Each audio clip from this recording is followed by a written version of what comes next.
Hey, welcome back to Real Takes, where we are all movie love all the time, with no spoilers and no plot recaps.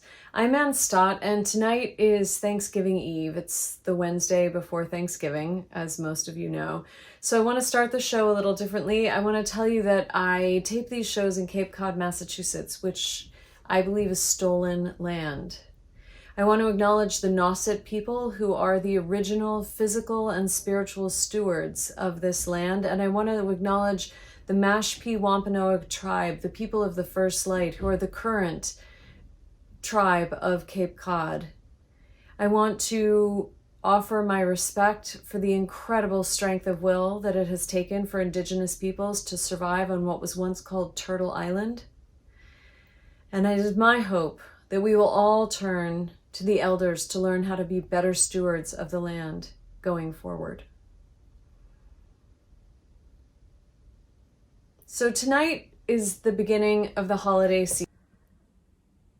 Okay, so I'm jumping in early on in the video because I didn't really love the way I handled the transition here from talking about Thanksgiving and the history of Indigenous peoples in our country to talking about films.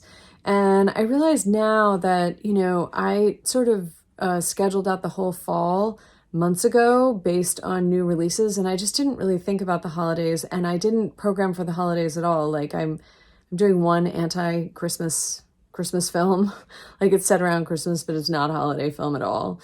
And I didn't have any interest in doing holiday movies because one of my criteria here is highlighting movies that I think are underseen, and I don't think of holiday movies as being underseen. So I didn't get into them, and now I'm realizing that there's a whole other way to approach the Thanksgiving holiday, which really is the biggest white settler colonialist holiday of the year in our country. But I didn't do it that way, and now here it is Wednesday, and I would be very unprepared to talk about some other film that took on this holiday more specifically. But I will say that I have been working in the background on talking about Westerns and the history of Hollywood and all the problems with Westerns, and getting at this issue that way in terms of the history of film and everything Hollywood has to answer for there. And in the meantime, I do think this film, which isn't overtly political at all, is in its own quiet way kind of a statement about how what it means to try to live more authentic, true lives in this culture, which I think is part of ultimately stripping away all the lies of our culture, both personal and political. So hopefully it has some resonance. And in the meantime, we still have our series going, our new release adjacent series. And there's a new release this week that I am so excited about. Writer-director Mike Mills' new movie, Come On, Come On, goes into wide release on Thanksgiving Day. And I will be going to see it this weekend somewhere close by, hopefully. I'm not even sure where it's playing yet, but I'm going to find out, and I'm going to put on my mask and I am going to go see it. And so I wanted to take this time to talk about really one of two Mike Mills films, because both of his last two films I have loved so much. Beginners, which came out in 2010, and 20th Century Women, which came out in 2016. And I decided to talk about 20th Century Women, starring Annette Bening and Greta Gerwig and Elle Fanning and Billy Crudup and Lucas Jade Zuman. And now I'm afraid I got that wrong. So I'm just going to make sure I got Lucas Jade Zuman right. Lucas Jade Zuman. I got it right. So 20th Century Women is about Dorothea, a single mother, raising her son Jamie in 1979 in Santa Barbara, and they live in a big old house, and she rents out 2 rooms, one to Greta Gerwig's character and one to Billy Crudup's character, to help make ends meet. And really, really, this is a coming of age story, and Jamie, the teenage son, narrates the story. So technically it's his story, but it's really about the women in the movie. It's about Dorothea primarily, and then it's about Greta Gerwig's character, Abby, and then also Elle Fanning, who plays a friend of Jamie's, the teenage son, in the film. And one of the reasons I like Mike Mills' films so much is that he has this thing that he did in Beginners and in this film, although he evolved how he did it, but he zooms way out. We'll be very intimately in with our characters, and then cinematically, like visually, but also narratively, he'll zoom way out on the story. And in this case, he'll tell us about Dorothea from before the time we're watching them. And he'll tell us about what's going to happen to her after the time we're watching them. And then he'll do the same for the different characters in the film. And there's something really powerful about this storytelling choice. Because on the one hand, we're zooming way out to this big, big, big picture.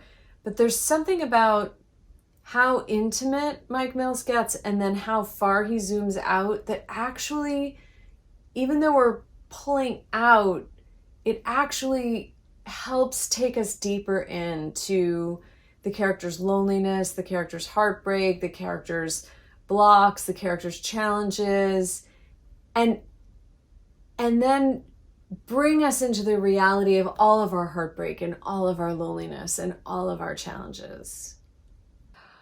I had to come back in here because I love everything Mike Mills does in this film so much. I had to make sure that I got more of it in. So not only does he do this sort of zoom in and zoom out narratively, where we get this wide scope on the characters' lives with historical context, but he also plays with time other ways. He goes backwards and forwards within the story in really interesting ways. And he also uses fast forward a little bit in this film to kind of shake up our sense of how things are happening or at what pace things are happening.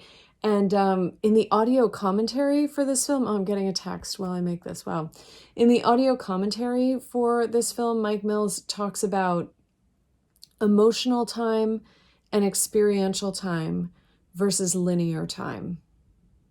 And it's, I mean, obviously he's thought about this a lot. He's made these movies, but it's such a good way to talk about what he's doing, because he's really, we don't really experience things in a linear fashion, and we certainly don't experience our memories in a linear fashion. And even there are days that feel like forever, and there are days that feel like they go by like the snap of a finger, and there are things we replay in our mind, and we replay them from start to finish, but then we replay the middle, and then we go back and replay the beginning.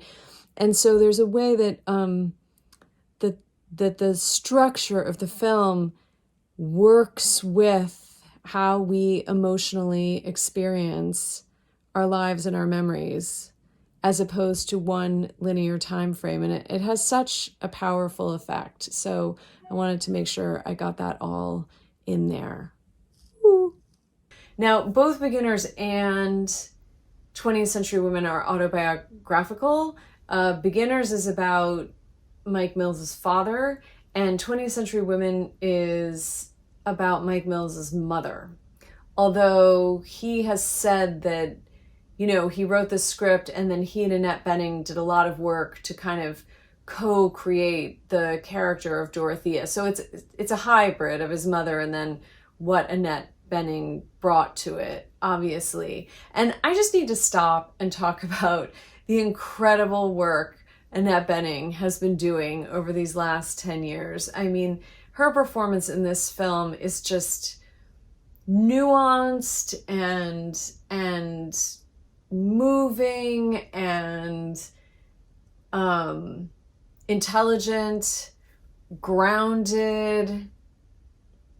It's just firing on all cylinders. That's my experience. And she made Film Stars Don't Die in Liverpool, which is another brilliant performance. The kids are all right, and a lot of other work. She's been working a lot over these last 10 years, and just moving me every time I see her. Every time I see her, I'm like impressed and inspired and moved and brought in and blown away. And so she does that here and she does all those things here with 20th century women. And you really feel, I mean, what I feel is that I feel Mike Mills through the character of the teenage son, Jamie, who must be something akin to him, right?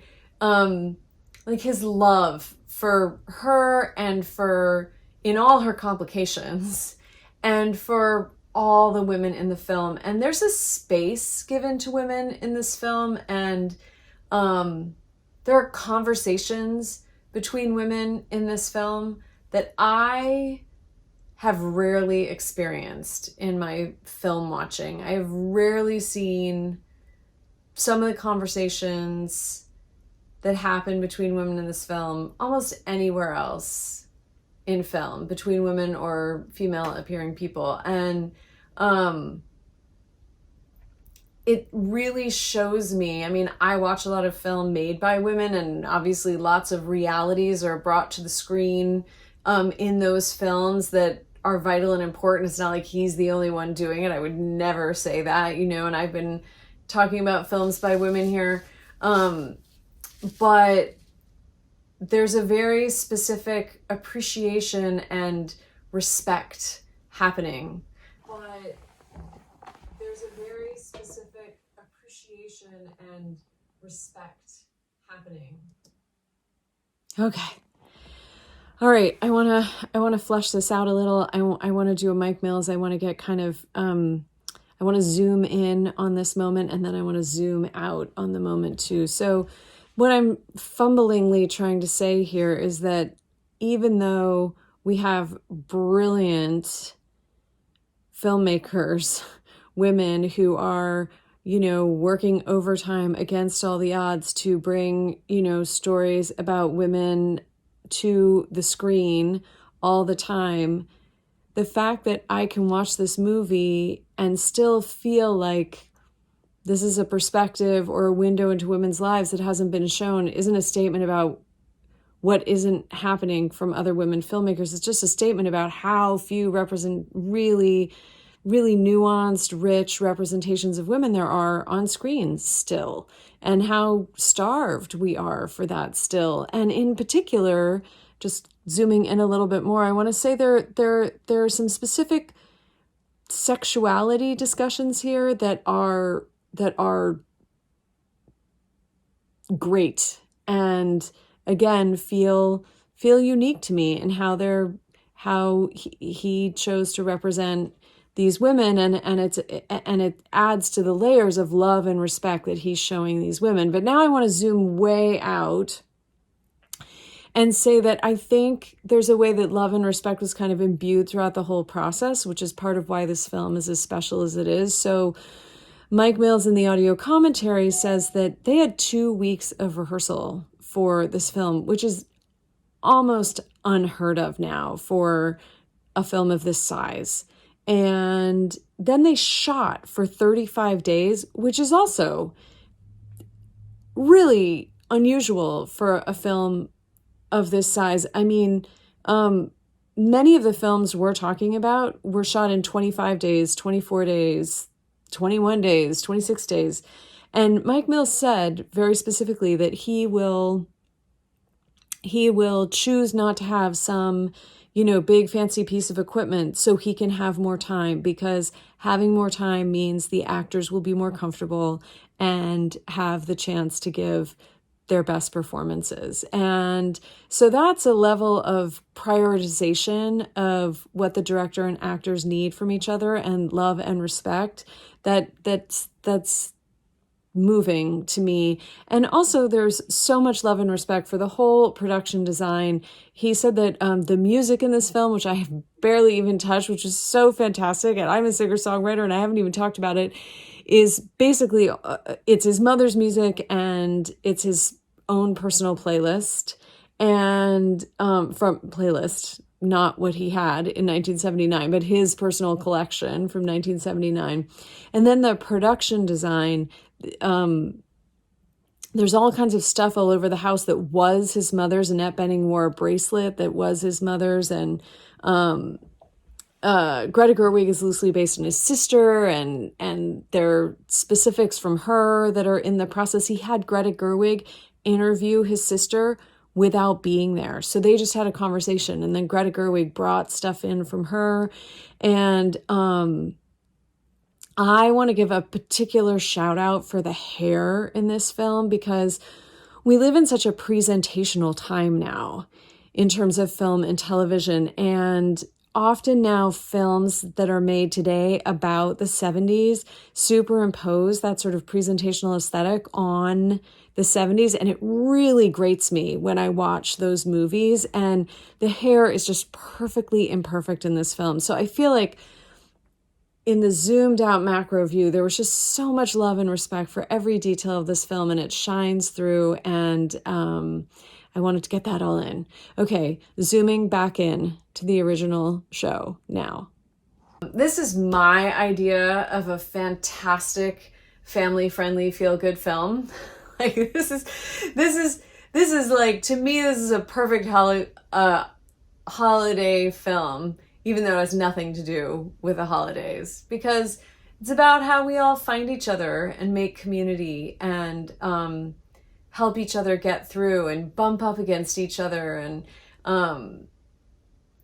And maybe we go our separate ways, but we've changed each other forever. I find it deeply moving. I really love it.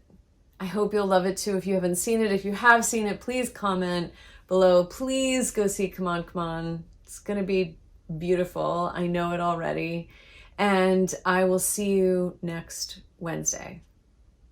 Thanks for watching Real Takes. Hit the subscribe button below so the algorithms will tell you when new episodes are out. And if you want to support Real Takes, please visit my Patreon page, where you can join at any tier from $2 to $100 per thing I make. The $15 tier is specifically about supporting Real Takes, and you'll get behind the scenes information and be thanked in future videos. See you next Wednesday.